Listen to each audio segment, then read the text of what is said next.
गौतम बुद्ध की जन्म कथा।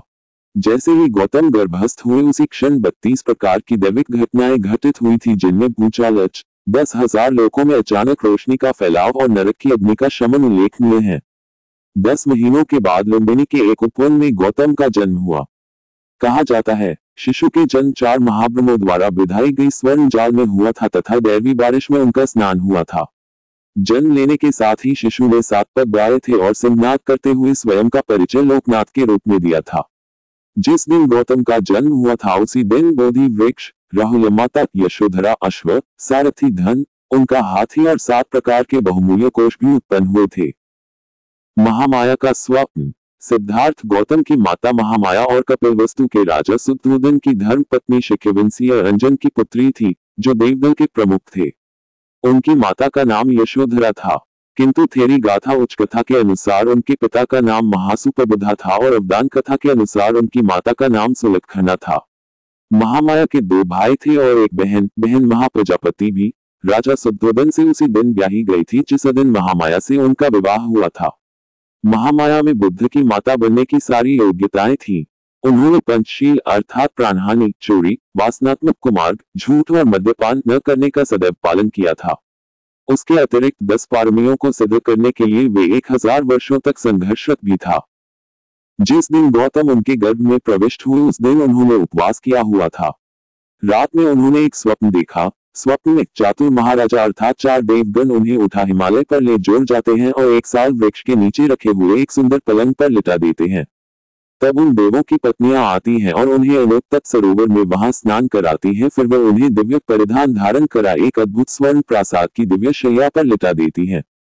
तभी एक सफेद हाथी अपनी चमकदार सूंड में एक ताजा सफेद कमल ले दाहिनी दिशा से उनके गर्भ में प्रवेश करता है। वह दिन उत्तर आषाढ़ पूर्णिमा का था और उस दिन से 7 दिनों का महोत्सव भी नगर में प्रारंभ हो चुका था। राजा शुद्धोदन भी उस रात महामाया के समीप नहीं आ सके थे। अगले दिन महामाया ने जब महाराज को अपने दिव्य स्वप्न से अवगत कराया तो उन्होंने राज ज्योतिषियों की राय उस स्वप्न पर जाननी चाहिए। ज्योतिषियों ने कहा था, रानी के गर्भ में प्रविष्ट बालक या तो चक्रवर्ती सम्राट बनेगा या बुद्ध।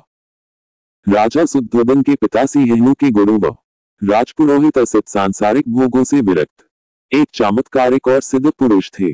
वृद्धावस्था में राज्य सुखों का परित्याग कर वे एक निर्जन वन में कुटिया बनाकर आध्यात्मिक साधनाओं में लीन रहते। कहा जाता है कि अक्सर वे तावतिंस लोक के देवों के साथ उठते बैठते रहते थे।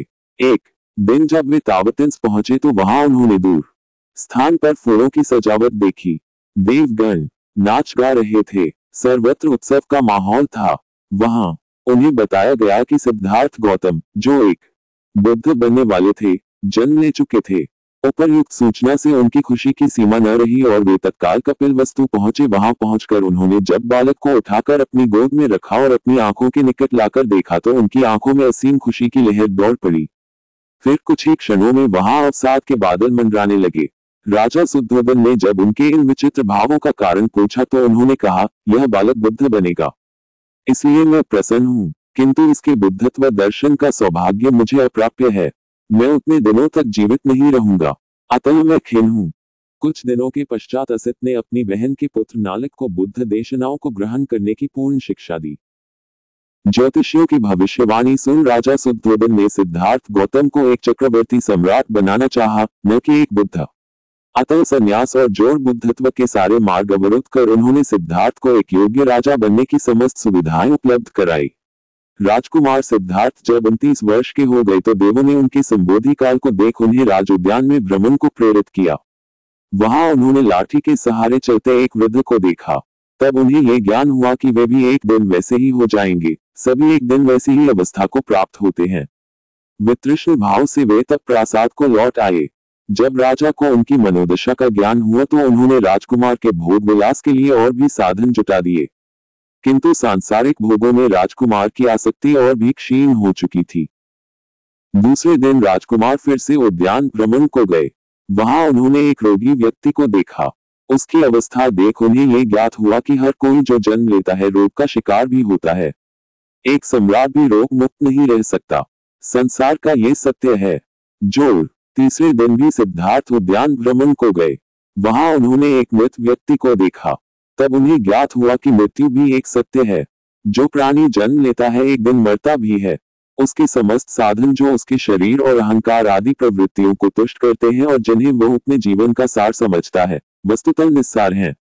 हर मनुष्य राजा या रंक अपने मोह, अज्ञान और प्रमाद में उन्हें ही सार समझ अपना समस्त जीवन निस्सार को ही पाने में व्यर्थ गंवा देता है।